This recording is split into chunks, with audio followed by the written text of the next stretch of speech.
আসসালামু আলাইকুম প্রিয় দর্শক, আজকে আমি আপনাদেরকে দেখাবো যে কিভাবে জিমেইল অ্যাকাউন্ট খুলতে হয়। কারণ জিমেইল অ্যাকাউন্ট ছাড়া আপনি আপনার ইউটিউব, আপনার প্লে স্টোর এগুলো আপনি ইউজ করতে পারবেন না। কারণ এগুলো ইউজ করতে গেলে আপনার অবশ্যই একটি জিমেইল আইডি বা গুগল অ্যাকাউন্টের আইডি লাগবে।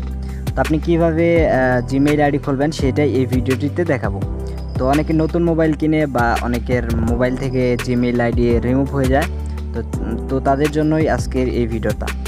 তো ভিডিও শুরু করার আগে আপনার কাছে বিশেষ একটি নিবেদন থাকবে যে আপনি যদি এখন আমার চ্যানেলটি সাবস্ক্রাইব না করে থাকেন তাহলে অবশ্যই নিচ থেকে লাল সাবস্ক্রাইব বাটনে প্রেস করে অবশ্যই চ্যানেলটি সাবস্ক্রাইব করে দিবেন এবং ভিডিওটিতে অবশ্যই একটি লাইক দিয়ে দিবেন, কারণ আপনি লাইক দিলে এই ভিডিওটা আরও 10 জনের সামনে যাওয়ার সম্ভাবনা রয়েছে। তো চলুন শুরু করি আজকের ভিডিও।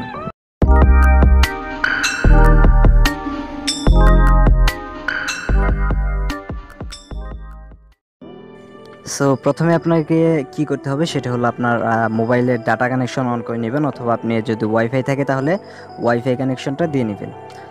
তো আপনার ডাটা কানেকশন দেওয়ার পর আপনি কি করবেন, আপনি সিম্পলি প্লে স্টোর থেকেও এই কাজটা করতে পারেন, অথবা আপনি চাইলে আপনার ফোনের যে সেটিংস রয়েছে সেটিংস থেকে আপনি আপনার জিমেইল অ্যাকাউন্ট খুলতে পারেন।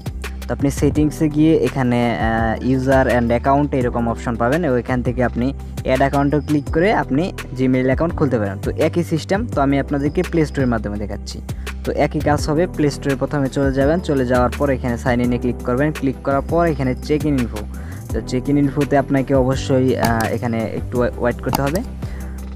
তো এখানে আপনারা একটু অপেক্ষা করার পর আপনারা দেখতে পারবেন যে এরকম ইন্টারফেস। তো এখান থেকে আপনারা কি করবেন, এখানে ক্রিয়েট অ্যাকাউন্ট বলে একটা সব অপশন পাবেন এখানে।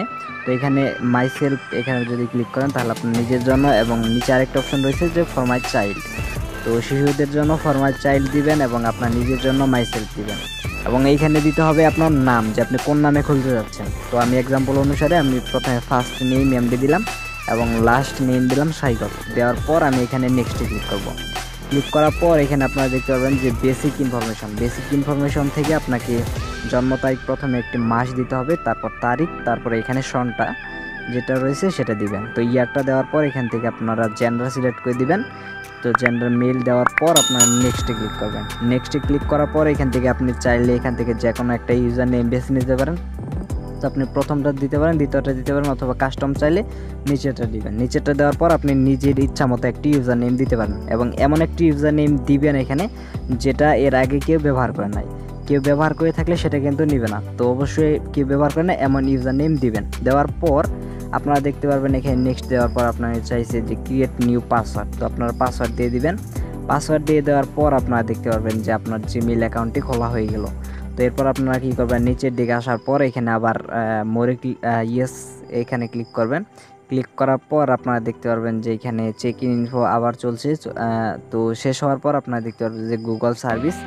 তো ব্যাকআপ টু ড্রাইভ এটা আপনারা অন করে দেবেন। এটা অন করে দিলে কী হবে, আপনার সমস্ত ডাটা গুগল ড্রাইভে সেভ হবে। তো এটা অন করে দেওয়ার পর আপনার নিচে মোর ইয়েসে ক্লিক করে দেবেন। ক্লিক করার পর আপনারা দেখতে পারবেন যে আপনার প্লে স্টোরে আবার নতুন করে নিয়ে গেছে। তো আপনি কী করবেন, সিম্পলি প্লে স্টোর সেটা মিনিমাইজ থেকে বন্ধ করে আবার নতুন করে প্লে স্টোরে চলে যাবেন। তো দেখতে পারবেন যে এরকম। তো এখান থেকে ইয়েস আই এম ইন এটাতে ক্লিক করবেন। ক্লিক করার পর দেখুন হয়ে গেল আপনার জিমেইল। তো এখানে আরেকটা কথা বলে রাখি, সেটা হলো যে আপনাদের যদি জিমেইল খোলার সময় আপনাদের নাম্বার চায়, তো আমি খুললাম, আপনারা দেখতে পাচ্ছেন যে এখানে নাম্বার চাইলো না। তো অনেক সময় নাম্বার চায়, যদি নাম্বার চায় আপনাকে অবশ্যই কিন্তু নাম্বার দিতে হবে। তো আপনি আপনার নিজের নাম্বার দিবেন। নাম্বার দেওয়ার পর সেখানে একটি কোড চলে যাবে, তো কোডটি বসিয়ে দিবেন, হয়ে যাবে। তো এভাবে মূলত আপনি আপনার জিমেইল অ্যাকাউন্ট খুলতে পারেন। তো আপনি এখন ইউটিউবে গেলে আপনি যেখানে যান আপনার এই জিমেইলটি বাই ডিফল্ট সেট হয়ে যাবে। তো আজকে ভিডিওটা এই পর্যন্তই। তো অবশ্যই ভিডিওটিতে একটি লাইক দিয়ে চ্যানেলে সাবস্ক্রাইব করে থাকবেন।